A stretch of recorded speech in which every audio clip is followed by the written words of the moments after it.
Who dey check am? Who dey zuzu? If suya dey hungry you, no eat suya. What's up guys? How una dey for the area? I salute una. As una know say I no dey play with food. I sit down, I say wetin I wan prepare for my husband for weekend. I say no, Abi, you cannot do this. You have to get up and go to the kitchen. Now I carry myself with my small nyash. Now I enter kitchen. Now I pack all my ingredients come out.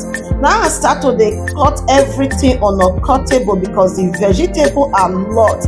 Because I cannot do suya without no vegetable. Una know who dey like vegetable for the house now. Na my husband. Now I say okay because I don make am taste suya before.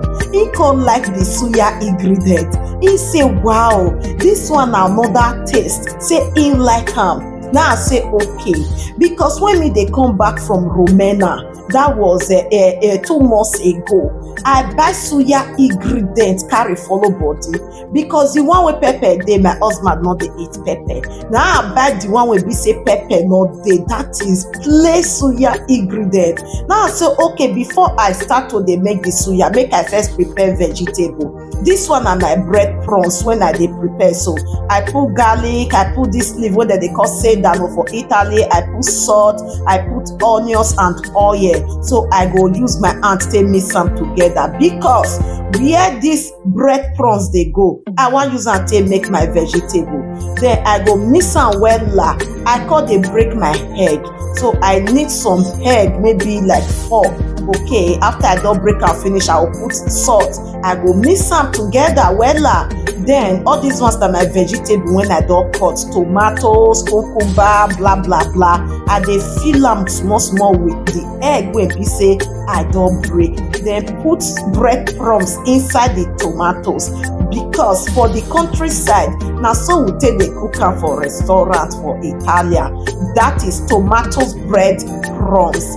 Then I'll come put am for inside a pan. After I don do am finish, then all the rest vegetable I go dey put them for inside egg, mix them together, use am take rub the vegetable. Then come put them for inside the bread crumbs, use am take rub bread crumbs. See if you taste this kind vegetable when you go hey. Then I come prepare the fresh pepper for another way. They put my salt and my onions. Come they put that is wetin they call am again, celery. I no even know again. Then na another vegetable I wan prepare. This one na my spinach. So I will put my spinach for inside a pan. I come put fresh pepper inside. Put salt, come dey pour egg dey put inside. I come put pepper, black pepper, because that one dey go inside oven. This one na the fresh meat wey we don buy. Dem don cut am for supermarket to become like suya. So now I carry my suya ingredient. I come dey use am take dey rub am, the suya powder. Use am take rub all of them.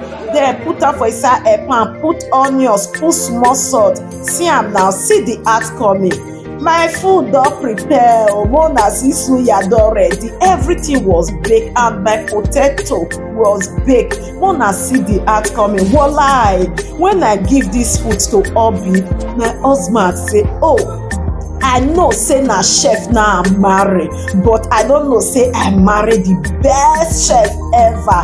Epa eat walai, Epa fill his stomach. This one na how the suya take come. My vegetable, potato and everything. How you check am now? Thank you so much for watching.